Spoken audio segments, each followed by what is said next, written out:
Starting with the name of Allah, the most merciful, the most beneficent. Well, student, I am your teacher Shad, and I prepare a lecture, a basic lecture on English and English grammar. So मैं आपको कुछ basic चीज़ें बताऊंगा जो आपके लिए बहुत फ़ायदेमंद होंगी. So I need your concentration. Let's start from this capital word English. English से start करते हैं. इसके आगे मैंने लिखा हुआ है proper noun. So हम इंग्लिश को जहाँ भी लिखेंगे इसको इसका जो फर्स्ट ई है, फर्स्ट लेटर जो है, इसको हम कैपिटलाइज करेंगे. Why reason? Because it's proper noun, क्योंकि ये एक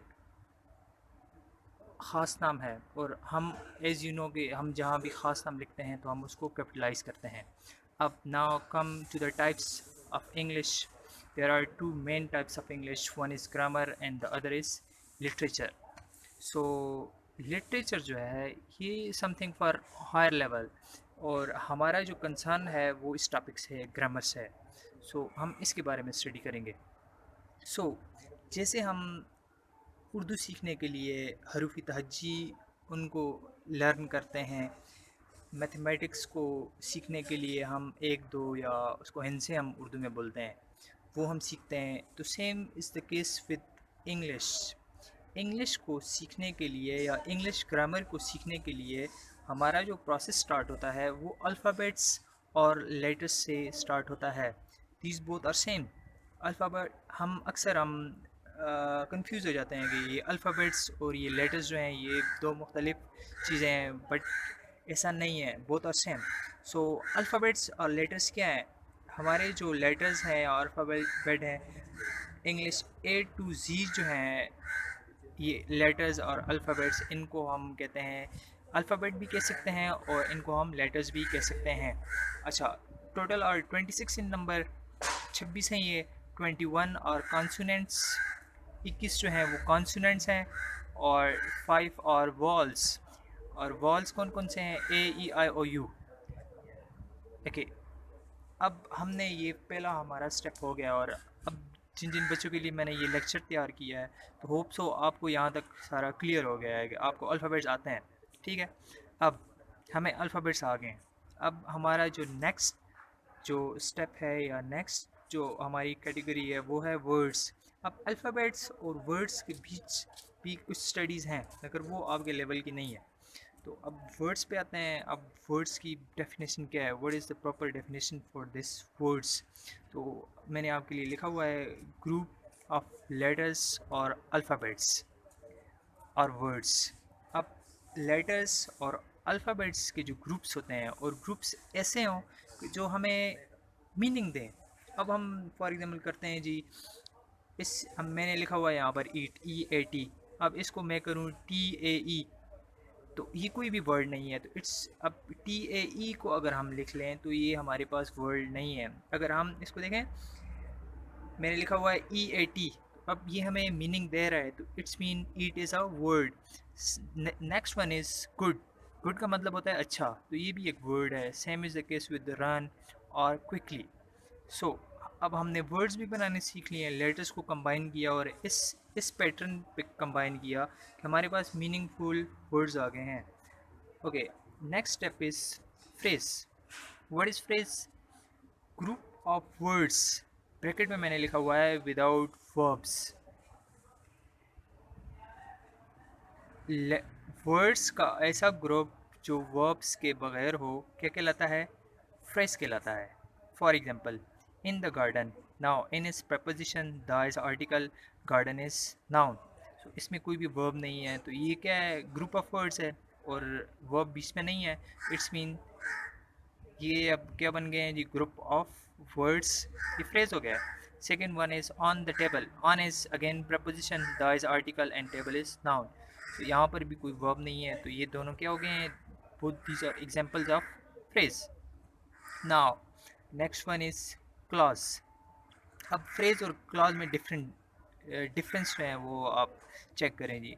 यहाँ पर फ्रेज पे हम करते हैं जी group of words without verbs, और क्लॉज में है group of words having verbs. अब यहाँ पर क्या है? अब क्लॉज वो है कि जहाँ पर क्लॉज ये है कि जहाँ पर ग्रुप ऑफ वर्ड्स हो और उसमें वर्ब भी हो। For example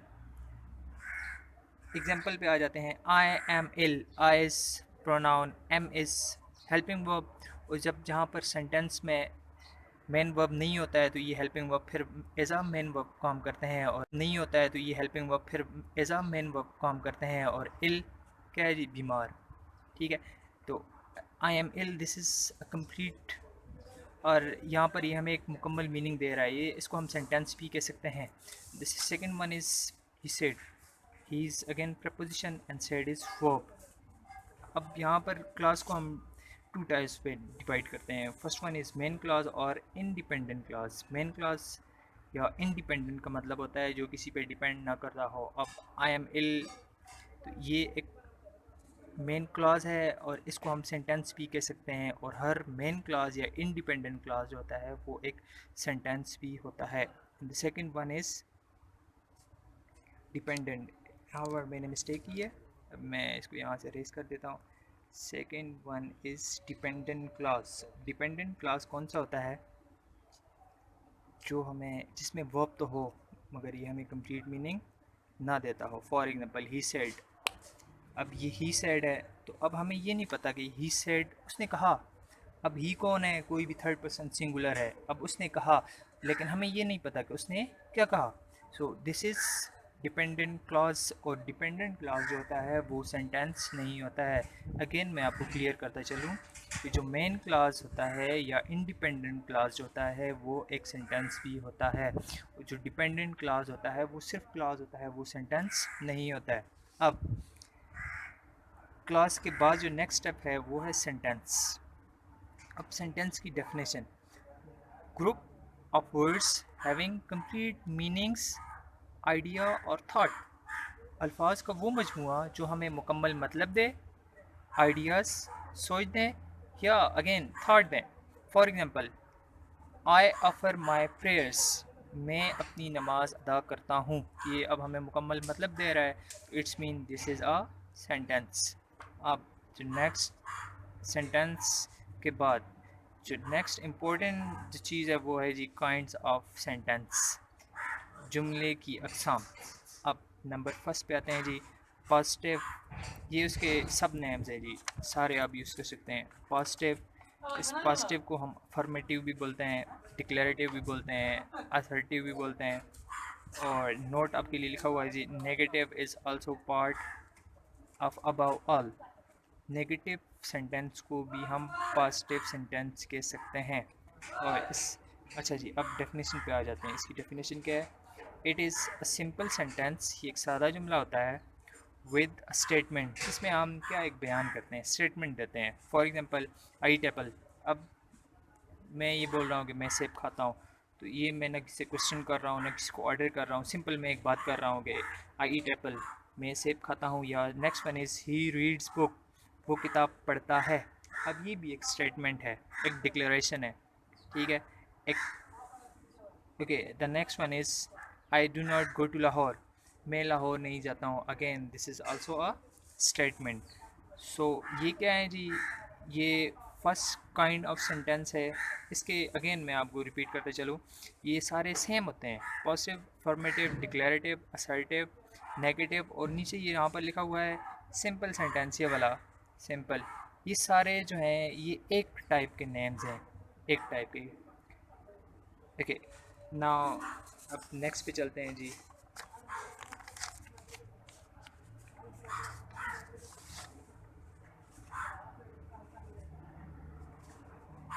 okay, second okay, now second kind of sentence is called interrogative. Interrogative भी बोल सकते हैं, इंट्रोगेटिव भी आप बोल सकते हैं जी। अब मैंने क्या लिखा हुआ है, दीज आर सिंपल क्वेश्चंस। कौन से क्वेश्चन, टेंसेस वाले क्वेश्चन भी, जो जहाँ पर हम पॉजिटिव से नेगेटिव बनाते हैं, नेगेटिव से फिर जब इंट्रोगेटिव बनाते हैं, जिस तरह I eat apple, I do not eat apple, do I eat apple, क्या मैं सेब खाता हूँ, तो ये क्वेश्चन हो गया है, एक सवाल पूछा जा रहा है। डज ही रीड बुक, क्या वो किताब पढ़ता है। व्हाट इज़ योर नेम, और WH वाले जो क्वेश्चन होते हैं, what, why, okay, who, how, ठीक है, ऑल दीज आर क्वेश्चंस। और ये जो इंट्रोगेटिव सेंटेंसेस होते हैं ये एंड करते हैं क्वेश्चन मार्क्स पर. If you write an interrogative sentence and you didn't write question mark at the end, it's mean that is not interrogative sentence. समझ आ गई मेरी बात की. अगर आप एक इंट्रोगेटिव जुमला लिखते हैं और उसके एंड में आप क्वेश्चन मार्क नहीं पुट करते हैं तो इट्स मीन कि आपका वो जुमला इंट्रोगेटिव कंसिडर नहीं किया जाएगा. ठीक है, ये बहुत इंपॉर्टेंट बात है. और अक्सर बच्चे इंट्रोगेटिव सेंटेंस तो बना लेते हैं मगर उसके एंड में वो क्वेश्चन मार्क डालना जो है वो भूल जाते हैं या उनकी आदत नहीं होती है. सो ये अपनी एक हैबिट बनाएं, इंट्रोगेटिव सेंटेंस के एंड में क्वेश्चन मार्क लाजमी पुट करें. Okay, next is imperative sentence. Okay, इसमें 4 चीज़ें होती हैं इम्पेरेटिव सेंटेंस में. या हम इसमें ऑर्डर करते हैं, या इसमें हम रिक्वेस्ट करते हैं, या एडवाइस करते हैं, या प्रोहिबिशन करते हैं. ऑर्डर हुक्म करना, रिक्वेस्ट अगेन आपको पता है किसी तरह